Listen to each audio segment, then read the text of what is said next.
Привет, друзья!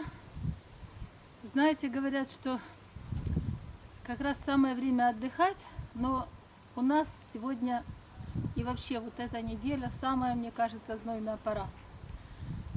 О чем это я? Хочу поговорить с вами о посадке лука на зиму.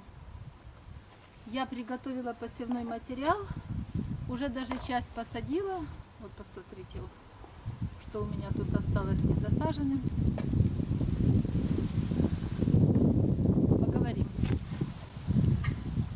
Сегодня была на стадионе, встретила женщину, не видела ее раньше, и она мне говорит: ой, как хорошо, наконец-то закончились огородные работы, и вот смогу заняться собой. Немножко она побегала и быстренько ушла, а я сама себе так про себя сказала: какие закончились работы, люди добрые, столько еще дел. И как раз самое время и все сажать на зиму, и в то же время готовить растения к зиме, и какие-то пересадки делать, и посадки, и заготовки еще есть те, которые тоже на зиму, та же капуста еще на огороде. В общем, дел не в проворот, а люди думают, что уже все сделано. Поэтому я категорически ей не возразила, но про себя подумала, что еще далеко не предел нашим огородным заботам в этом году. Но поговорим о посадке о подзимней посадке лука. Извините. Очень важный процесс, которым я занимаюсь практически каждый год. Я к нему тщательно готовлюсь, потому что то, что я посажу сейчас, будет меня радовать в следующем году и будет меня кормить всей следующей зимой. Значит, у меня для посадки на сегодня подготовлены 4 сорта. 2 из них я уже посадила, а еще 2 осталось. Значит, уже в почве желтый лук Радар. В подзимних посадках уже я его посадила. Потом покажу, как он себя чувствует там на грядке. И многозачатковый лук тоже посадила. И то, что у меня еще осталось к высадке, это вот красный, называется Red Baron, мелкие луковички. И вот беленький Snowball. Это, я бы сказала, десертные сорта лука, потому что я сажаю их немного, сажаю для того, чтобы было что предложить в салаты, просто в качестве красивого гарнира, если нужно, для каких-то маринадов. Это вот такие луки. Но они хорошо хранятся. Единственное маленькое уточнение: белый лук, он хранится не до весны. Его надо съесть где-то уже в феврале, чтобы ваши запасы закончились, иначе он начнет прорастать и превращаться в зачатковый лук. То есть из каждой луковички вы получите 3-4 маленькие луковички, которые можно будет потом отдельно посадить, например, даже той же весной. Единственное, сохранить, чтобы они не поддались гниению. Теперь, что касается гниения. Лук – это овощ, в котором очень много сахаров. То есть они здесь в таком водном коллоидном растворе. Вы же знаете, что лук – это сочный овощ. И сахара в нем практически плавают, что очень хорошо для того, чтобы их усваивали грибы. Поэтому лук – это всегда лакомство для микроскопических грибов, и как следствие мы видим, что он начинает гнить. Как только мы там соберем, например, после сбора через некоторое время уже появляются первые признаки гниения. Это говорит о том, что грибам ваш лук пришелся по вкусу, по душе. Но чтобы дать им по зубам, надо позаботиться об этом сейчас. Значит, вот этот лук, который я буду сажать, он уже обработан фунгицидами. В качестве фунгицидов производители вот такого лука-севка используют, конечно, такие серьезные препараты. Я их не использую. Я обычно обрабатываю лук перед посадкой либо содовым раствором, либо раствором медного купороса, либо даже солевым раствором. Потом я это высушиваю И перед посадкой лук должен быть, конечно же, сухим. После того, как я его подсушила, после обработки фунгицидом, я уже приступаю к посадке. Значит, сколько нужно того или иного, скажем так, хорошего фунгицида для обработки лука, я вам приведу в описании и отдельно в схеме выложу в этом ролике, чтобы вы могли тоже обработать свой лук перед посадкой.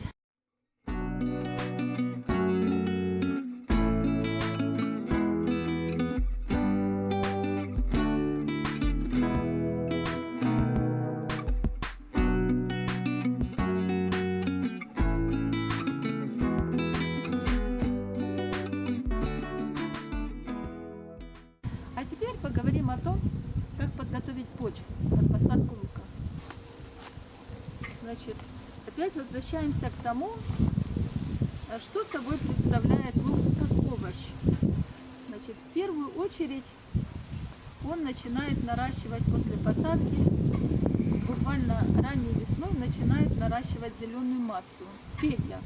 Эта перьевая основа, она потом потихонечку сливает питательные вещества в луковую головку, и лук таким образом нарастает. Так вот, перья лука, они состоят из легко усваиваемого азота. То есть перед тем, как сажать лук, вы должны хорошо удобрить вашу грядку азотосодержащими удобрениями. То есть это может быть куриный помет, в котором много аммонийной формы азота. Вот вы когда, например, там переворачиваете этот куриный помет, он имеет такой явный запах аммиака. То есть это легкий азот, который быстро выветривается, поэтому удобряя грядку под лук, надо быстро заделывать этот куриный помет, чтобы весь азот в этой легкой летучей форме остался в почве, а не просто улетучился и вы его потеряли. Ну, если у вас нет куриного помета, можно использовать коровий навоз.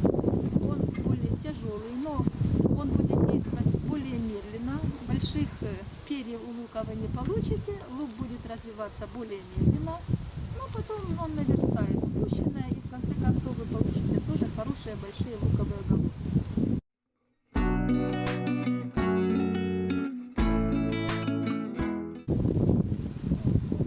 Приготовить почву для посадки лука нужно заранее, примерно за 2 недели или хотя бы за неделю до того, как вы будете сажать лук.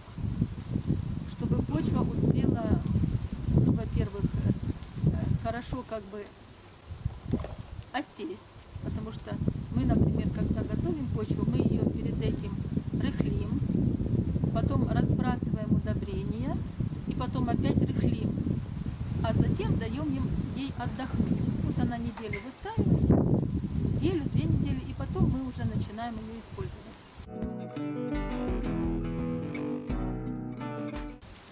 Посадки лука я начинаю осуществлять примерно за 2 недели до наступления уже таких постоянных заморозков. Раньше у нас был хороший такой ориентир, был религиозный праздник, он назывался Покрова Пресвятой Богородицы, 14 октября. Но сейчас климатическая зона немножечко сдвинулась, и я теперь занимаюсь посадками лука примерно через 2 недели после покрова. То есть 14 октября плюс 2 недели это 28-30 октября. И затем примерно через 2-3 недели начинаются у нас уже постоянные заморозки, что как раз хорошо. Потому что если вы посадите лук пораньше, то теплая погода будет способствовать его наращиванию зеленой массы. И нередко можно видеть, я и разглядывая огороды, что надземная часть стала зелененькой, я бы так сказала. То есть появились такие стройные маленькие ряды и лука, и чеснока у людей. Конечно, это плохо, потому что рано посаженный лук или чеснок рискует замерзнуть при первых же заморозках. И луковички будут повреждены, и урожай, конечно, от этого пострадает. Поэтому очень важно посадить и лук, и чеснок под зиму вовремя. Вот я ориентируюсь в таких пределах. Где-то 28-30 октября, первые числа ноября я уже должна посадить лук. Идемте попробуем посадить. посадить, я вам покажу, как я это делаю, и затем буквально несколько слов скажу о том, как я завершаю луковые посадки.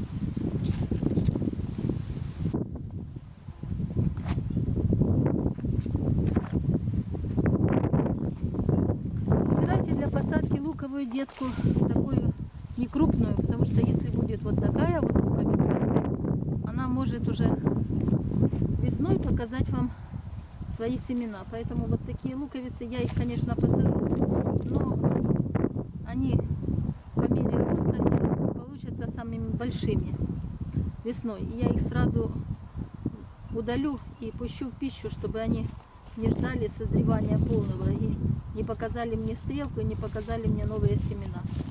Надо выбирать вот такой маленький лучок, где-то полсантиметра в диаметре. Он никогда не пойдет в стрелку и даст вам хороший товарный лук. Теперь по поводу посадки. Значит, у меня здесь бороздки. Уже грядка подготовлена.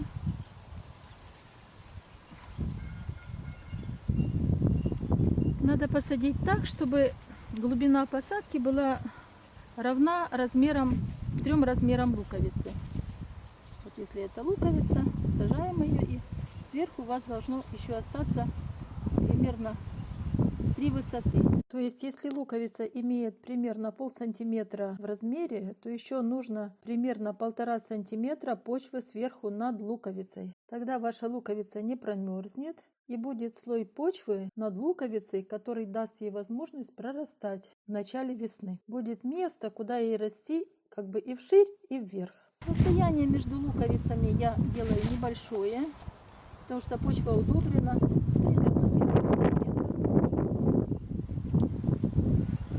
Между рядами расстояние 25-30 сантиметров, не больше. Чтобы я поместилась здесь сапкой, могла сделать прополку, и чтобы почва не гуляла. Вот так я сажаю. Потом весной мы положим сюда капельный полив. А осенью после посадки я замульчирую лук, чтобы промерзшая почва не выдавила лук зимой.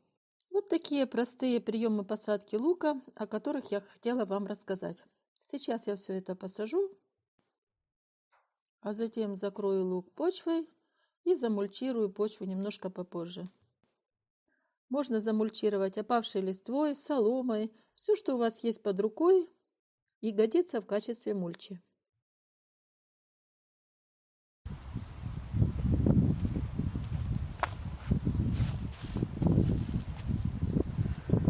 Ну, собственно говоря, все, что я вам хотела рассказать сегодня о подзимней посадке лука.